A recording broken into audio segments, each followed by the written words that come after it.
Good evening, students, and welcome back to the Vidya Shakti Maths online class. And I also welcome to the all teachers who have attended the today's session. Okay, so today we are going to learn about comparing the quantities. ಹೌದಾ ಆ ಒಂದು topic ಅಲ್ಲಿ ನಾವು ಯಾವುದನ್ನ ಕಲಿತಾ ಇದೀವಿ last class ಒಳಗೆ ಸ್ವಲ್ಪ ನಾನು ಇಂಟ್ರೊಡಕ್ಷನ್ ಕೊಟ್ಟೆ, that is finding of simple interest ಅಥವಾ ಸರಳ ಬಡ್ಡಿ ಕನ್ನಡ ಒಳಗೆ. ಹೌದಾ, ಸೊ ಅದ್ರದ್ದು ನೆಕ್ಸ್ಟ್ ನಾವು ಈಗ ಕಲಿತಾ ಇರೋದು ಕಂಪೌಂಡ್ ಇಂಟ್ರೆಸ್ಟ್ ಅನ್ನ ಯಾವ ರೀತಿ ಫೈಂಡ್ ಔಟ್ ಮಾಡಬಹುದು ಅಂತ. ಹೌದಾ, ಸೊ ಹಾಗಾದ್ರೆ topic name is comparing quantities.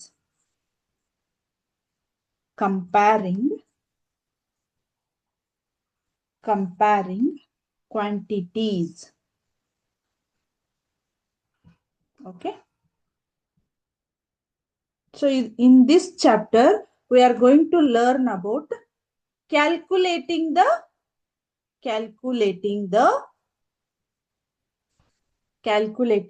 compound interest. ಹೌದಾ, compound interest.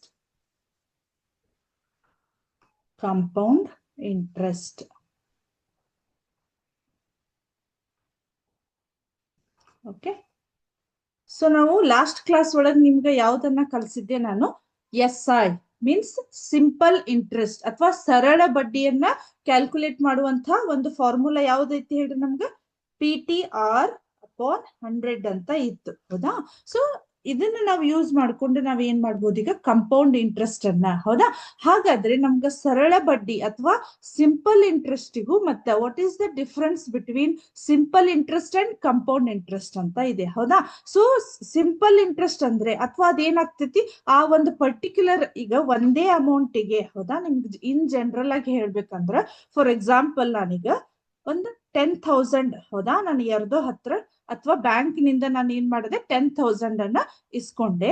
ಅದಾದ್ಮೇಲೆ ಒಂದು 2% ಅಥವಾ 5% ನಮ್ಗೇನಾಯ್ತು, ಇಂಟ್ರೆಸ್ಟ್ ಇದೆ. ಇಂಟ್ರೆಸ್ಟ್ ಹಾಕಿ ನಾವೇನ್ ಮಾಡಿದ್ವಿ, ಒಂದು ಅಪ್ ಟು 4 years ವರೆಗೂ ಬಳಸ್ಕೊಂಡೆ, ಅಥವಾ 2 years ಅಥವಾ ಓಕೆ ಎಷ್ಟಾದ್ರೂ ನೀವು ಇಟ್ಕೊಂಡ್ರು ಅದು 10,000 ಅಷ್ಟೇ ನಮಗೆ ಏನಾಗಿರ್ತೈತಿ, 2% ನಂತ ನಮ್ಗೆ ಇಂಟ್ರೆಸ್ಟ್ ಬೀಳ್ತಾ ಇರ್ತೈತಿ.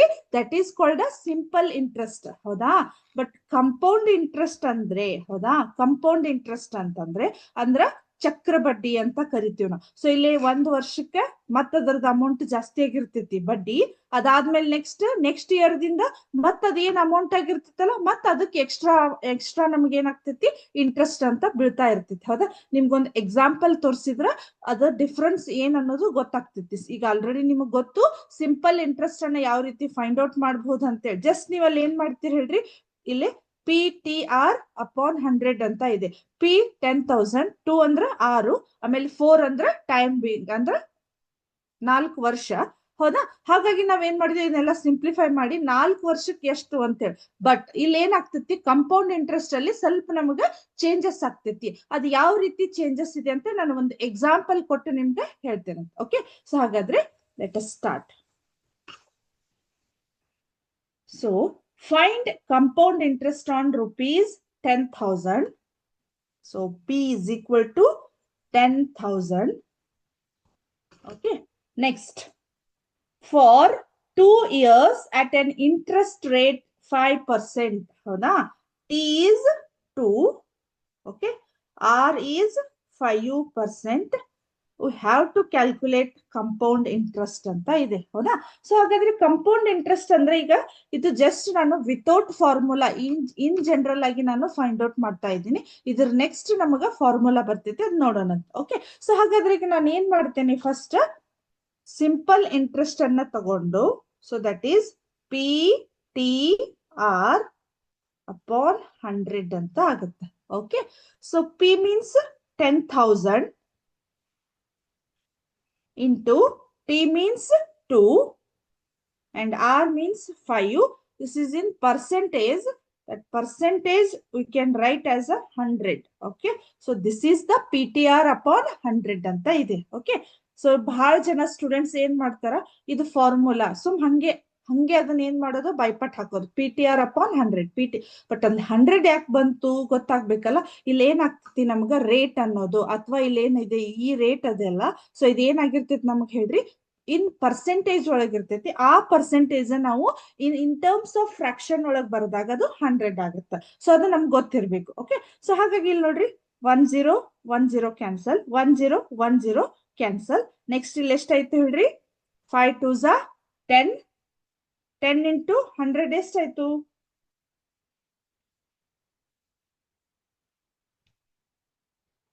ಇಲ್ಲಿ ಫಸ್ಟ್ ಇದನ್ನೇನಾಗಿದೆ 2 years ಅಂತ ಇದೆ ಅಲ್ಲ, ಸೊ ಇದನ್ನೇನ್ ಮಾಡಿದಾರು, ಇಲ್ಲಿ ಫಸ್ಟ್ 2 years ಇದೆ. ಸೊ ಇದೆಷ್ಟಾಯ್ತು ನೋಡ್ರಿ? ಓಕೆ, 1000 rupees ಅಂತ ಆಯ್ತು. ಓಕೆ, ಸೊ ಯಾವುದು ಗಜೇಂದ್ರಗಡ ಸ್ಕೂಲ್ ನಿಂದ ನಮ್ಗೆ ರಿಪ್ಲೈ ಬಂತು. ದಟ್ ಈಸ್ 1000 rupees ಅಂತ ನಮ್ಗೆ ಏನಾಯ್ತು ಹೇಳ್ರಿ? ಇಲ್ಲೇ ನಮ್ಗ ಬಡ್ಡಿ ಬಂತು ಅಥವಾ ಸಿಂಪಲ್ ಇಂಟ್ರೆಸ್ಟ್ ಅಂತ ಬಂತು. ಸೊ ಈಗ ಏನ್ ಮಾಡ್ತೈತಿ ಹೇಳ್ರಿ? ನಾವು ಮತ್ತೆ ಏನ್ ಮಾಡ್ಬೇಕು ಹೇಳ್ರಿ? ಹಾಗಾದ್ರೆ ಟೋಟಲ್ ಅಮೌಂಟ್ ಎಷ್ಟಾಯ್ತು ಇಲ್ಲಿ ನಮ್ಗೆ? 10,000. ಹೌದಾ? 2 years ನಾವ್ ಏನ್ ಮಾಡ್ತೀವಿ? 10,000 ಅಂತ ತಗೊಂಡ್ವಿ. ಓಕೆ, 10,000. ಓಕೆ, ಪ್ಲಸ್ ಇಲ್ಲಿ ಏನ್ ಮಾಡ್ಬೇಕು ನಾವೀಗ? ಇದನ್ನ ಆಡ್ ಮಾಡ್ಬೇಕು. ಹೌದಾ? ಆಡ್ ಮಾಡ್ಬೇಕು. ಓಕೆ, ಈಗ ಎಷ್ಟಾಯ್ತು ನೋಡ್ರಿ? ಹೌದಾ? 10,000 ಅಂಡ್ ಏನಾಯ್ತು? 10,000 ಪ್ಲಸ್ 1,000 ಎಷ್ಟಾಯ್ತು? 11,000 ಆಯ್ತು. ಓಕೆ, ಕರೆಕ್ಟಾ? 11,000 ಆಯ್ತಾ? ಸೊ ಈಗ ಏನಾಯ್ತು? ನಾವು ಜಸ್ಟ್ ಒಂದು ಸಿಂಪಲ್ ಇಂಟ್ರೆಸ್ಟ್ ಒಳಗೆ ಇಷ್ಟೇ ಅಮೌಂಟ್ ಅನ್ನ ಕೊಡ್ತೀವಿ. ಹೌದಾ? ಇದು ನೆಕ್ಸ್ಟ್ ನಮಗೆ ಏನಾಗ್ತೈತೆ ಹೇಳ್ರಿ? 11,000ಗೆ ನಾವು ಮತ್ತೆ ಬಡ್ಡಿಯನ್ನ ಕಟ್ಟಬೇಕು. That is called a compound interest. ಹೌದಾ? ಸೊ ನೀವು ಸಿಂಪಲ್ ಇಂಟ್ರೆಸ್ಟ್ ಅನ್ನ ನಾನು ಲಾಸ್ಟ್ ಕ್ಲಾಸ್ ಒಳಗೆ ಹೇಳಿದ್ದೆ. ಜಸ್ಟ್ ಅದು ಎಷ್ಟು ವರ್ಷಕ್ಕಿತ್ತಲ್ಲ ನಾನು ಅಷ್ಟೇನ ಕ್ಯಾಲ್ಕುಲೇಟ್ ಮಾಡಿ ಅದನ್ನ ಅಮೌಂಟ್ ಅನ್ನ ಕೊಟ್ವಿ ಅಂದ್ರೆ ನಮ್ಗೆ ಏನಾಗ್ಬಿಡ್ತಿತ್ತು? ಅದು ಸಿಂಪಲ್ ಇಂಟ್ರೆಸ್ಟ್ ಅಂತ ಆಯ್ತು. ಓಕೆ, ಬಟ್ ಇದು ಕಂಪೌಂಡ್ ಇಂಟ್ರೆಸ್ಟ್ ಇರೋದ್ರಿಂದ ಈ ಅಮೌಂಟಿಗೆ ನಾವು ಮತ್ತೆ ಬಡ್ಡಿಯನ್ನ ಕಟ್ಟಬೇಕು. ಈಗ ನಮ್ದು ಒರಿಜಿನಲ್ ಅಮೌಂಟ್ ಎಷ್ಟಿದೆ? 10,000 ಇದೆ. ಹೌದಾ? ಸೊ ಇಲ್ಲಿ ನಮ್ಗೆ ಮತ್ತೆ 11,000 ಮತ್ತೊಂದು ಎಕ್ಸ್ಟ್ರಾ 1,000ಗೆ ನಾವು ಮತ್ತೇನ್ ಮಾಡ್ಬೇಕು? ಅಮೌಂಟ್ ಅನ್ನ ಕಟ್ಟಬೇಕು. ಈ ರೀತಿ ನಾವು ಎಕ್ಸ್ಟ್ರಾ ಬಡ್ಡಿಯಲ್ಲಿ ಏನಾಗ್ತೈತಿ? ನೀವು ಬಹಳ ಜನ ಸ್ವಲ್ಪ ನಿಮ್ಮ ಪೇರೆಂಟ್ಸ್ ಅಥವಾ ನಿಮ್ಮ ಮನಿ ಕಡೆ ಏನೋ ಮಾತಾಡೋದು ಕೇಳ್ತಾ ಇರಬಹುದು. ಇಲ್ಲ ಒಬ್ರು ಈ ಬ್ಯಾಂಕ್ ನಿಂದ ಇಷ್ಟ ಅಮೌಂಟ್ ಅನ್ನ ಸಾಲ ತಗೊಂಡ್ರು, ಅದು ಸರಿಯಾದ ಟೈಮಿಗೆ ಕಟ್ಲಿದ್ದಕ್ಕ ಈಗ ಅದು ಚಕ್ರ ಬಡ್ಡಿ ಆಗಿದೆ ಅಂತ ಹೇಳಿ. ಅಂದ್ರೆ ಅವರು ಒಂದ್ ಸ್ಟಾರ್ಟಿಂಗ್ ಅದು ಸಿಂಪಲ್ ಇಂಟ್ರೆಸ್ಟ್ ಇರುತ್ತೆ, ಬಟ್ ಅದು ಸರ್ಟೇನ್ ಟೈಮ್ ಅವರು ಕಟ್ಲಿಲ್ಲ ಅಂದ್ರೆ ಅದನ್ನ ಅವ್ರು ಏನ್ ಮಾಡ್ಬಿಡ್ತಾರ? ಚಕ್ರ ಬಡ್ಡಿ ಅಂದ್ರ ಆ ಅಮೌಂಟಿಗೆ ಎಕ್ಸ್ಟ್ರಾ ಅಮೌಂಟಿಗೆ ಏನ್ ಮಾಡ್ತಿರ್ತಾರೋ ಇಂಟ್ರೆಸ್ಟ್ ಅನ್ನ ಹಾಕ್ತಿರ್ತಾರೋ ಅವಾಗ ಏನಾಗ್ತಿರ್ತದೆ? ಅದು ಚಕ್ರ ಬಡ್ಡಿ ಅಂತ ಅಂತಿರ್ತಾರ. ಅದು ಒಂದ್ ಸ್ವಲ್ಪ ಏನಾಗ್ತೈತಿ? ಎಕ್ಸ್ಟ್ರಾ ಅಮೌಂಟ್ ಅನ್ನ ನಾವು ಕಟ್ಬೇಕು, ಯಾಕಂದ್ರಲ್ಲೇ ಸರಿಯಾದ ಟೈಮಿಗೆ ಬಡ್ಡಿ ಹಾಕ್ಲಿಲ್ಲ ಅಂದ್ರೆ. ಈ ರೀತಿ ನಾವು ಈ ಕಂಪೌಂಡ್ ಇಂಟ್ರೆಸ್ಟ್ ಅನ್ನ ಫೈಂಡ್ ಔಟ್ ಮಾಡಬಹುದು. ಬಟ್ ಇಲ್ಲಿ ಏನಾಗ್ತೈತಿ ನಮಗ? ಇದು ಕಂಟಿನ್ಯೂ ಪ್ರೊಸೆಸ್ ಅನ್ನ ಈ ರೀತಿ ಮಾಡೋದಕ್ಕಿಂತ ನಾವೇನ್ ಮಾಡ್ಬೋದು ಹೇಳ್ರಿ? ಅಲ್ಲಿ ಒಂದು ಕರೆಕ್ಟ್ ಆಗಿರುವಂತ ಫಾರ್ಮುಲಾವನ್ನ ನಾವು ಫೈಂಡ್ ಔಟ್ ಮಾಡ್ಬೇಕು. ಹಾಗಾದ್ರೆ ಅದು ಫಾರ್ಮುಲಾ ಯಾವ್ದಿದೆ ಅಂತ ಹೇಳಿ let us check. Okay, so formula ಏನಿದೆ ಅಂತ ಹೇಳಿ ಒಂದ್ಸಲ ನೋಡೋಣ ಅಂತ.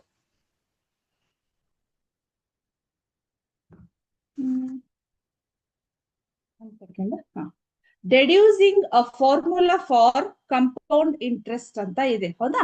ಸೊ ಫಸ್ಟ್ ಇಲ್ಲೇ ನಾವೇನ್ ಮಾಡ್ಬೇಕು? ಟೋಟಲ್ ಅಮೌಂಟ್ ಅಂತ ಹೇಳಿ ಎ ಇಸ್ ಈಕ್ವಲ್ ಟು, ಹೌದಾ, P into bracket 1 plus R divided by 100 raise to N ಅಂತ ಇದೆ. ಹೌದಾ?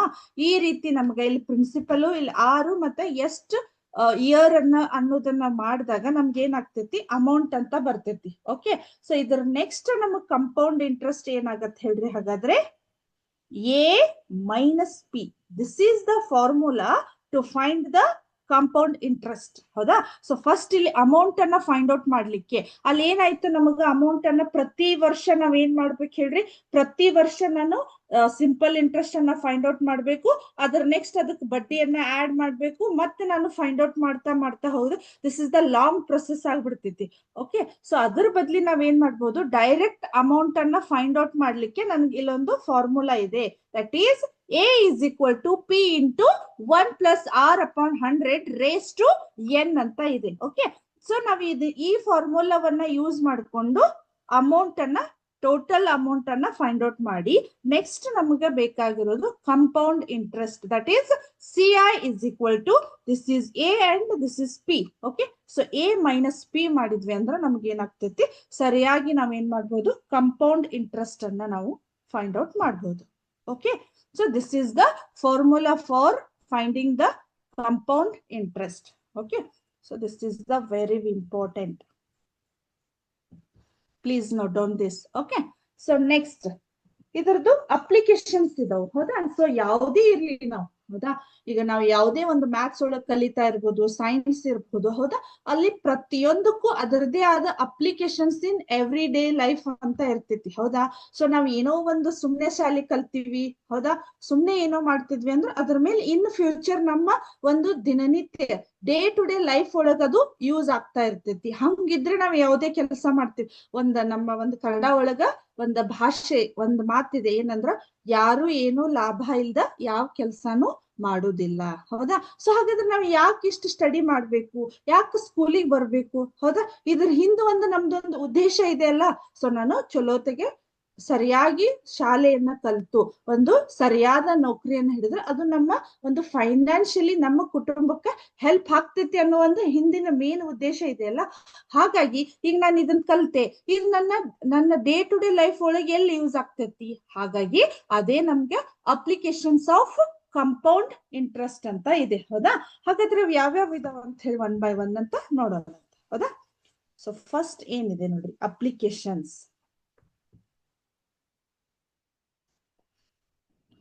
ಅಪ್ಲಿಕೇಶನ್ಸ್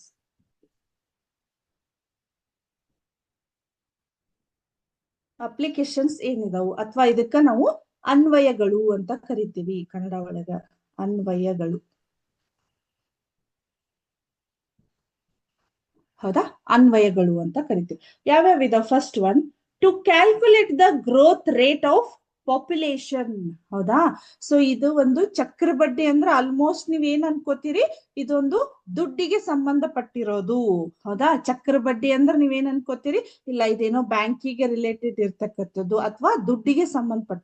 ಇದನ್ನ using of this compound interest, ಈ ರೀತಿ ಒಂದು ಫಾರ್ಮುಲಾವನ್ನ ತಗೊಂಡು ನಾವ್ ಏನ್ ಮಾಡ್ಬೋದು ಹೇಳ್ರಿ, ಪಾಪ್ಯುಲೇಷನ್ ಗ್ರೋತ್ ಇನ್ಕ್ರೀಸ್ ಇದ್ದು ಮತ್ತೆ ಡಿಕ್ರೀಸ್ ಆಗ್ತಾ ಇರೋದನ್ನ ನಾವು ಕೂಡ ಫೈಂಡ್ ಔಟ್ ಮಾಡಬಹುದು. This is the first application of compound interest ಹೌದಾ. ಸೊ ಹಾಗಾದ್ರೆ ಫಸ್ಟ್ ಏನಿದೆ ಹೇಳ್ರಿ, to calculate the growth rate. Growth means ಬೆಳವಣಿಗೆ. ಗ್ರೋತ್ ರೇಟ್ ಆಫ್ ಪಾಪ್ಯುಲೇಷನ್ ಹೌದಾ, ಕರೆಕ್ಟಾ. Next, to calculate the changes in the price of an item. Okay, so second one ಏನಿದೆ ಹೇಳ್ರಿ, to calculate the changes in the price of an item.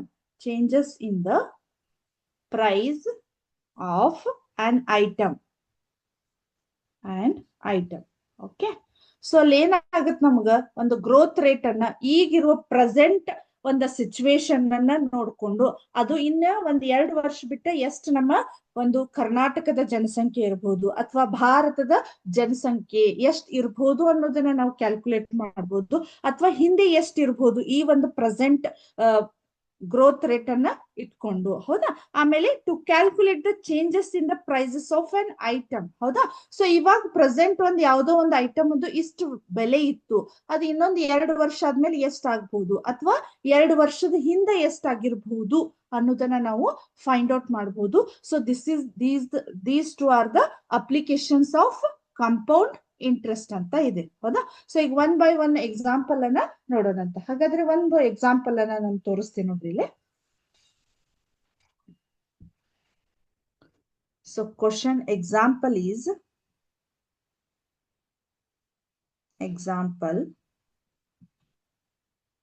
ಹೌದಾ.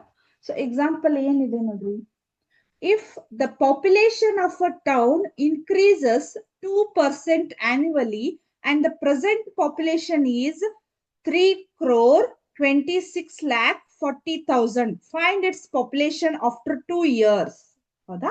So ಏನಾಗಿದೆ, if the population of a town increases 2% annually ಹೌದಾ, ಒಂದು ವರ್ಷಕ್ಕೆ ಒಂದು town ಅಂದ್ರೆ ಒಂದು ಸಿಟಿಯ ಒಂದು ಜನಸಂಖ್ಯೆ ಒಂದು ವರ್ಷಕ್ಕೆ 2% ರಷ್ಟು ಜಾಸ್ತಿ ಆಗ್ತಾ ಇತ್ತಂದ್ರೆ ಅವಾಗ ಈಗೇನಾಗಿದೆ ಪ್ರೆಸೆಂಟ್ ಪಾಪ್ಯುಲೇಷನ್ ಇವಾಗಿರುವಂತಹ ಒಂದು ಜನಸಂಖ್ಯೆ ಎಷ್ಟಿದೆ ಅಂದ್ರೆ 3,26,40,000 ಇದೆ. Okay, so find it's population after 2 years ಅಂದ್ರೆ ಇನ್ 2 ವರ್ಷ ಆದ್ಮೇಲೆ ನಾವ್ ಏನ್ ಮಾಡ್ಬೋದು, ಈ ಒಂದು ಪ್ರೆಸೆಂಟ್ ಪಾಪ್ಯುಲೇಷನ್ ಅದು ಏರಿಕೆ ಆಗಿರುವಂತಹ rate depending upon the rate, ಹೌದಾ, 2% ಇದೆಲ್ಲ, ಅದರ ಮೇಲೆ ಬೇಸ್ಡ್ ಆನ್ ದಿಸ್ ನಾವ್ ಏನ್ ಮಾಡ್ಬೋದು, ಆಫ್ಟರ್ 2 years, ಹೌದಾ, ಪಾಪ್ಯುಲೇಷನ್ ಎಷ್ಟು ಇನ್ಕ್ರೀಸ್ ಆಗ್ತೈತಿ, ಹೌದಾ, what will be the increases in population ಅನ್ನೋದನ್ನ ನಾವು ಫೈಂಡ್ ಔಟ್ ಮಾಡಬಹುದು. ಹೌದಾ, ಹಾಗಾದ್ರೆ ನೋಡೋಣಂತ one by one. So P is 3,26,00,000 okay 40,000 present population ಇದು. ಓಕೆ, ಸೊ ಅದನ್ನು we can consider it as a principal ಅಂತ ಇದನ್ನ ಮಾಡ್ತಾ ಇದ್ವಿ. So number of period n is equal to after 2 years ಅಂತ ಇದೆಯಲ್ಲ, so n is equal to 2 ಅಂತ ಬರೀತೀನಿ.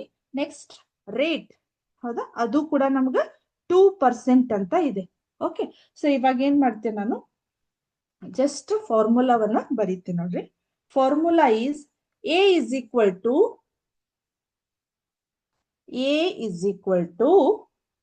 P of 1 plus R upon 100 raised to n ಅಂತ ಇದೆ. ಹೌದಾ, ನಮ್ಮ ಫಾರ್ಮುಲಾ ಏನಿದೆ, A is equal to P of 1 plus R upon 100 raised to n ಅಂತ ಇದೆ. ಓಕೆ, ಸೊ ನೆಕ್ಸ್ಟ್ ಇವಾಗ ಏನಾಯ್ತು, P ಮೀನ್ಸ್ ಎಷ್ಟಿದೆ, 3,26,40,000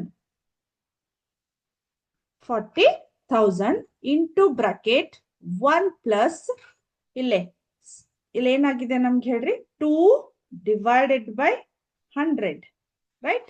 2 divided by 100 ಅಂತ ಇದೆ.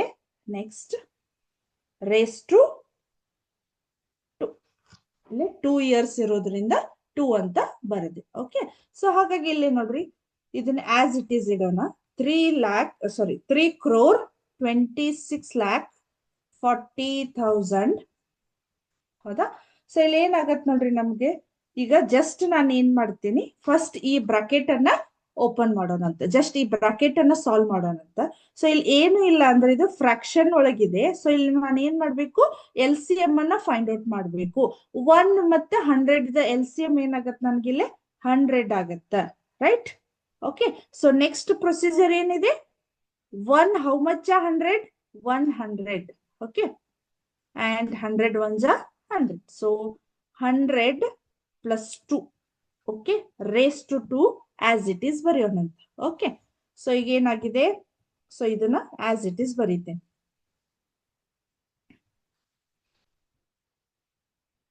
ಹೌದಾ, 3,26,40,000 ಅಂತ ಇದೆ. ಓಕೆ, ಸೊ ಈಗ ಏನಾಗತ್ ನೋಡ್ರಿ, ಸ್ವಲ್ಪ ಇದನ್ನ ರಬ್ ಮಾಡ್ಬೋದಾ, ನಿಮ್ಗೆ ಇಲ್ಲಿ ಕಾಣಿಸ್ತಾ ಇದೆ ಇಲ್ಲ ಅನಿಸ್ತಾ ಇದೆ? Is it visible here?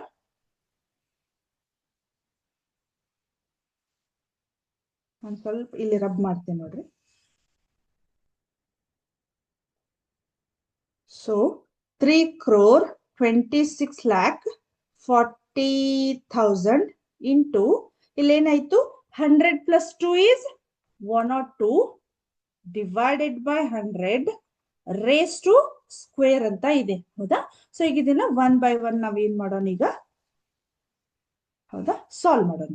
Okay, so ಇಲ್ಲಿ ಏನಾಗತ್ತೆ ನೋಡ್ರಿ, 3,26,40,000 ಇಂಟು, ಸೊ ಇಲ್ಲೇ ನಮ್ಗೆ ಏನಾಗತ್ತೆ ಹೇಳ್ರಿ, ಸ್ವಲ್ಪ ಇಲ್ಲೇ ಕಟ್ತಾ ಹೋಗ್ತೇನೆ ನೋಡ್ಬೇಕು. 2 5s, next 2 5s, 2 1s. Okay, so 51 divided by 50 raised to 2 ಅಂತ ಇದೆ.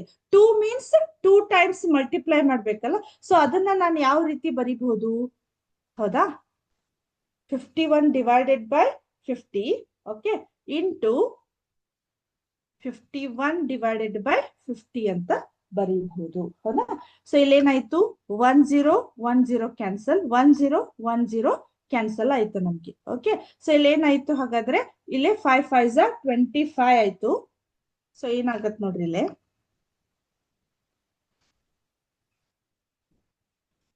400. ಇಲ್ಲಿ ಏನ್ ಮಾಡ್ತೇನೆ ನಾನು, 5 ಇಂಟು 5 ಏನಿದೆಯಲ್ಲ 25 ಅನ್ನ ಇಲ್ಲಿ ತಗೋತೀನಿ, ಇಂಟು 51 ಇಂಟು 51 ಅಂತ ತಗೋತೀನಿ. ಓಕೆ, ಸೊ ಇಲ್ಲಿ ಏನಾಗತ್ ನನಗ, ಈ 25 ದಿಂದ ಇದನ್ನ ಇಷ್ಟನ್ನ ನಾವು ಡಿವೈಡೆಡ್ ಬೈ ಮಾಡಿದಾಗ ನಮ್ಗೆ ಎಷ್ಟು ಬರ್ತೈತೆ ಹೇಳ್ರಿ, 1 3 0 5 6 ಅಂತ ಬರ್ತೈತಿ. ಹೌದಾ? ಸೊ ಇದನ್ನ ನಾನು ಇಲ್ಲಿ ಇನ್ನೊಂದ್ಸಲ ನಿಮ್ಗೆ ಇಲ್ಲಿ ಕ್ಲಿಯರ್ ಆಗ್ಲಿಲ್ಲ ಅಂದ್ರೆ ಇಲ್ಲಿ ಮಾಡಿ ತೋರಿಸ್ತೇನೆ. ಓಕೆ, ಸೊ ಹಾಗಾದ್ರೆ ಇದು ಎಷ್ಟಾಯ್ತು ಹೇಳ್ರಿ, ನನ್ಗೆ ಇದನ್ನ ಇಂಟು ಟೋಟಲ್ ಆಗಿ ಮಲ್ಟಿಪ್ಲೈ ಮಾಡಿದಾಗ 13,056 ಇಂಟು 51 ಇಂಟು 51 ಮಾಡಿದಾಗ ನಂಗೆ ಎಷ್ಟು ಬಂತು, 33,958,656 ಅಂತ ಆಯ್ತು. ಹೌದಾ? ಸೊ ಎಷ್ಟಾಯ್ತು ಹೇಳ್ರಿ ಹಾಗಾದ್ರೆ, 3,39,58,656 ಆಯ್ತು. ಫಸ್ಟ್ ಎಷ್ಟಿತ್ತಿಲ್ಲೇ 3,26,40,26,40,000 ಇತ್ತು.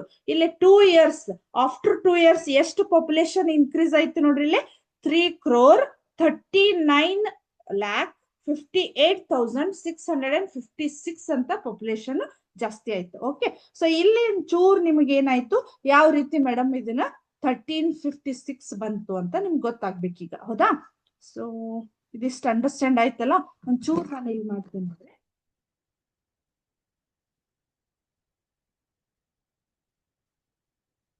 ಹ್ಮ್ 3,2,6,4,0,0 ಇದೆ. ಹೌದಾ? ಇಷ್ಟನ್ನೇ ನಾನು ಇದನ್ನ 25 ದಿಂದ ಡಿವೈಡೆಡ್ ಬೈ ಮಾಡ್ಬೇಕು. ಓಕೆ, ಸೊ 25 ದಿಂದ ಡಿವೈಡೆಡ್ ಬೈ ಮಾಡಿದ್ರೆ ಎಷ್ಟಾಯ್ತು, 25 1 25 ಆಯ್ತು. ಓಕೆ, ಈಗ 25 2 50 ಆಗ್ಬಿಡ್ತೈತಿ. ಸೊ ಎಷ್ಟಾಯ್ತು, 7, ಇಲ್ಲಿ ಎಷ್ಟಾಯ್ತು 76 ಆಯ್ತು. Okay, so 25 3 75, right? So 76 minus 75 is 1. ಆಮೇಲೆ ಇಲ್ಲಿ ಏನಾಯ್ತು, ಈ 4 ಇಲ್ಲಿ ಬರ್ಕೊಂಡೆ, ಸೊ ಜಸ್ಟ್ 14 ಆಯ್ತು. ಹಾಗಾಗಿ ನಾನು ಇಲ್ಲಿ ಏನ್ ಮಾಡ್ತೀನಿ, ಇಲ್ಲಿ ಮತ್ತೊಂದು 0 ಅನ್ನ ಬರ್ಕೋತೀನಿ, ಯಾಕಂದ್ರೆ ನೆಕ್ಸ್ಟ್ ನಂಬರ್ ಅನ್ನ ಇಲ್ಲಿ ಬರ್ಕೊಳ್ಳಿಕ್ಕೆ, ದಟ್ ಈಸ್ 140 ಆಯ್ತು. ಓಕೆ, ಸೊ ಈಗ ಏನಾಯ್ತು ನೋಡ್ರಿ, 25 5 ಎಷ್ಟಾಯ್ತು, ಸಾರಿ 25 5 125 ಆಯ್ತು. ಓಕೆ, ಸೊ ಅದೇ 25 6 ಮಾಡ್ರಿ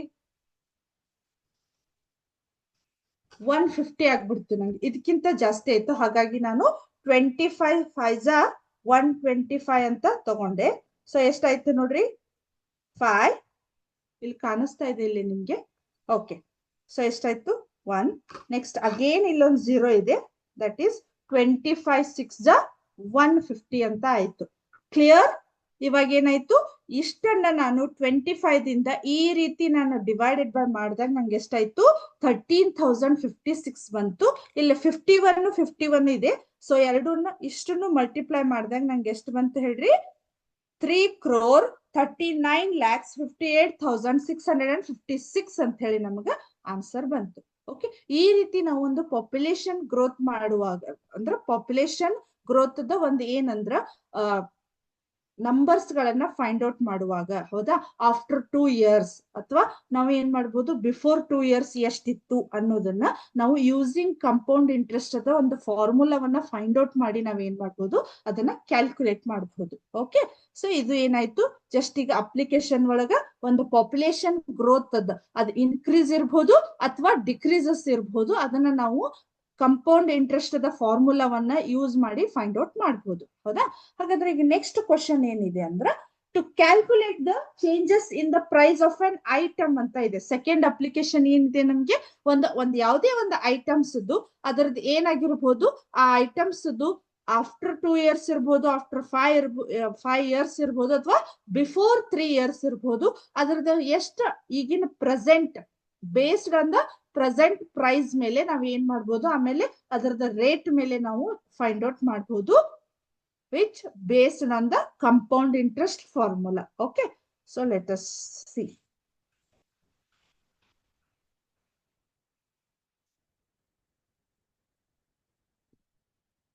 ಸೊ ಕ್ವಶನ್ ಏನಿದೆ ನೋಡೋಣ ಒಂದ್ಸಲ. ಸೆಕೆಂಡ್ ಜಸ್ಟ್ ಎಕ್ಸಾಂಪಲ್ಸ್ ಗಳಿವು. A motorcycle is bought at rupees 1,60,000. Its value decreases at the rate of 10% annum per annum. Find its value after 2 years. After 2 years ಅಂತ ಇದೆ. ಓಕೆ, ಸೊ ಇಲ್ಲಿ ಏನಾಗಿದೆ ನನಗೆ P is equal to 1,60,000. ಹೌದಾ, ಒಂದು motor cycle. ಹೌದಾ, ಅಲ್ಲಿ ಏನಾಗಿದೆ, a motorcycle is bought at rupees 1,60,000.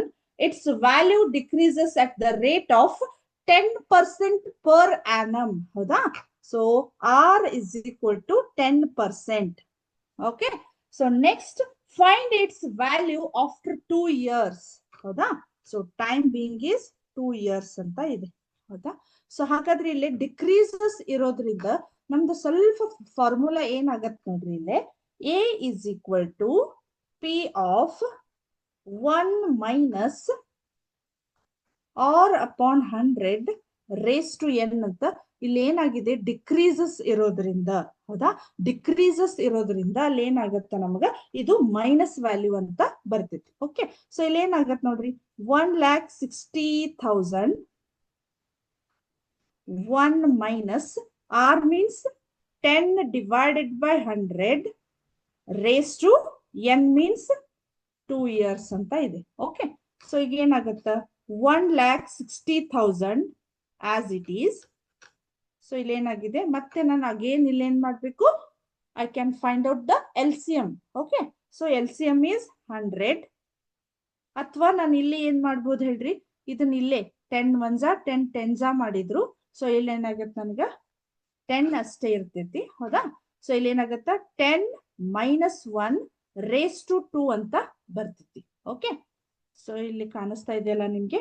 Okay, 1,60,000. Okay, 9 divided by 10 raised to 2 ಅಂತ ಆಯ್ತು. 10 minus 1 is 9, 10 as it is, ಆಮೇಲೆ raised to 2 ಅಂತ ಇದೆ. ಓಕೆ, ಸೊ ಇದನ್ನೆಲ್ಲ ನಾವು ಕ್ಯಾಲ್ಕುಲೇಟ್ ಮಾಡಿದಾಗ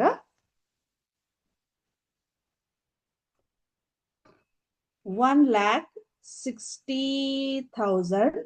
ಓಕೆ, ಸೊ ಇಲ್ಲಿ ಏನಾಗಿದೆ, 9 divided by 10 into 9 divided by 10 ಅಂತ ಇದೆ. ಹೌದಾ, 9 divided by 10 into 9 divided by 10 ಅಂತ ಇದೆ.